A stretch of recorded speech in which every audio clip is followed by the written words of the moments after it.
Masalah akuntansi dikelompokkan menjadi 4. 1. Masalah yang berhubungan dengan pengakuan laba kotor.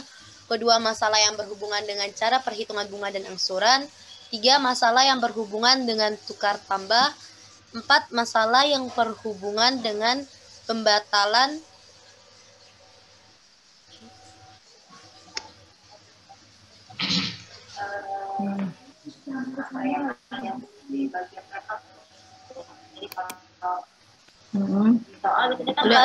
belum. Tunggu.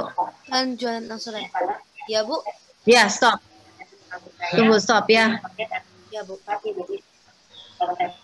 Ya, jadi di sini tadi kan penjualan cicilan itu sama dengan penjualan angsuran, ya kan? Ya, jadi dalam angsuran itu ya kita beli barang, udah terima barangnya belum? Kalau penjualan angsuran itu kita beli barang, udah terima barangnya belum? Yohanes Paulus. Barangnya kita udah terima belum?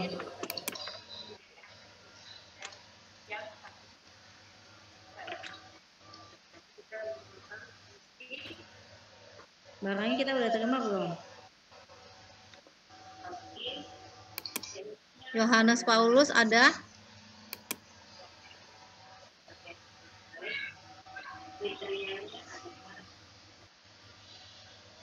Hadir, Bu.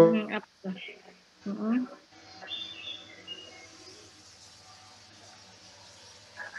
Apa?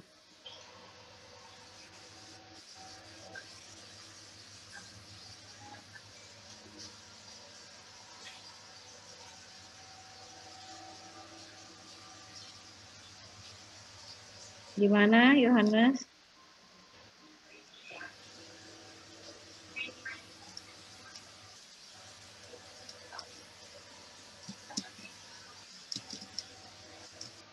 Ayo, apa kalau tadi penjualan cicilan barangnya udah dikasih, udah diterima belum oleh customernya?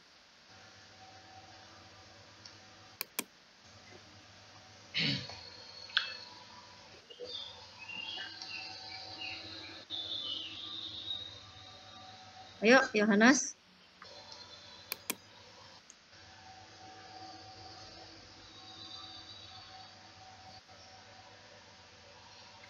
Ayo, gimana? Gimana, Bu? Aduh, jaringan saya. Kenapa kamu jaringannya? Kamu dengar suara saya putus-putus? Apa tadi ya? Benar, Bu, cuma putus gitu, sorry. Coba ulang pertanyaannya, Bu. Oke, untuk penjualan cicilan, barangnya sudah diterima customer apa belum?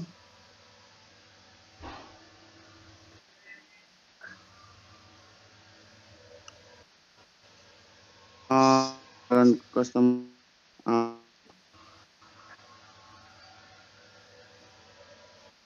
Udah ya.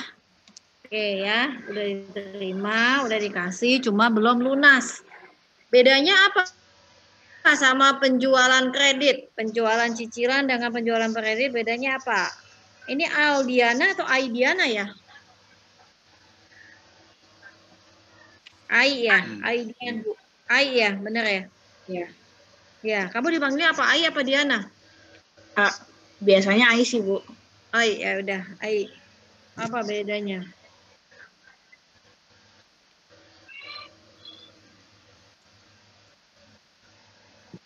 Beda penjualan kredit dengan penjualan cicilan.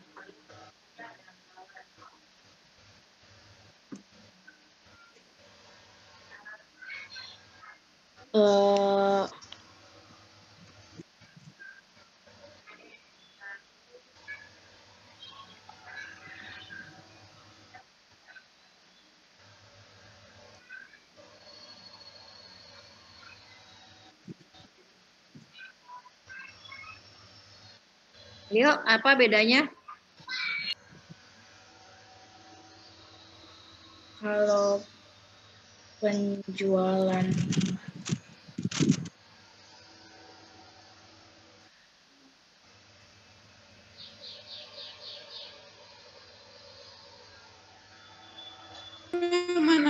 Ayo gimana? Kalau penjualan kredit hak miliknya masih jadi Bukan. Kalau penjualan kredit, ini persamaannya adalah sama-sama belum lunas. Iya. Nah, bedanya adalah kalau penjualan kredit nanti bayarnya langsung sekaligus. Kalau penjualan cicilan namanya cicil diangsur. Angsurnya itu bisa per bulan, 2 bulan sekali, tergantung kesepakatannya. Ada juga angsurnya setiap 1 tahun sekali ya. Tapi yang jelas penjualannya itu akan dibagi dalam beberapa kali tahap pembayaran. Kalau penjualan kredit biasanya nanti langsung sekaligus ya. Tidak ada tahap-tahapan angsurannya. Ya, oke. Jadi tadi di sini akan ada kita membahas jadi ada 4 masalah. Ya, coba diulang lagi masalahnya apa saja, Wina? Masalah pertama yang berhubungan dengan pengakuan laba kotor. Ya, stop dulu. Pengakuan laba kotor, maksudnya nanti kan laba kotor itu kalau yang namanya laba kotor apa dikurangin apa? Sales dikurangin COGS. Ya, itu ya, belum kurangi biaya operasional. Kemudian masalah yang kedua adalah Berhubungan dengan cara perhitungan bunga dan angsuran. betul. Masalah yang ketiga adalah untuk Berhubungan dengan tukar tambah. trade in. Ya, kalau tukar tambah maksudnya gimana sih?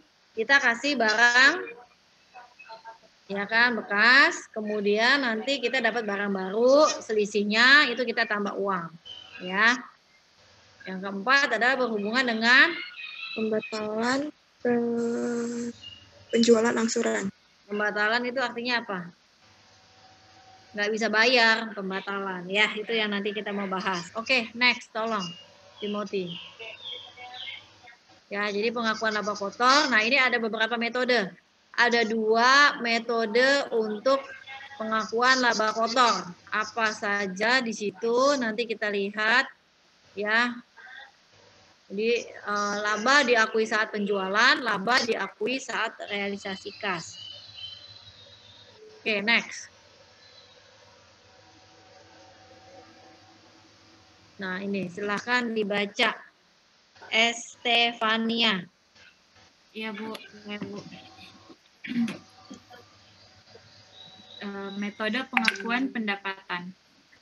Ada 2 kriteria pengakuan pendapatan atau sesuai PABU. Yang pertama, earning process telah selesai. Yang kedua, telah terjadi pertukaran. Kedua, ada 4 dasar pengakuan pendapatan. Yang pertama ada dasar penjualan. Yang kedua, dasar penerimaan kas atau dasar tunai. Yang ketiga, dasar produk selesai. Dan keempat, dasar presentasi produksi.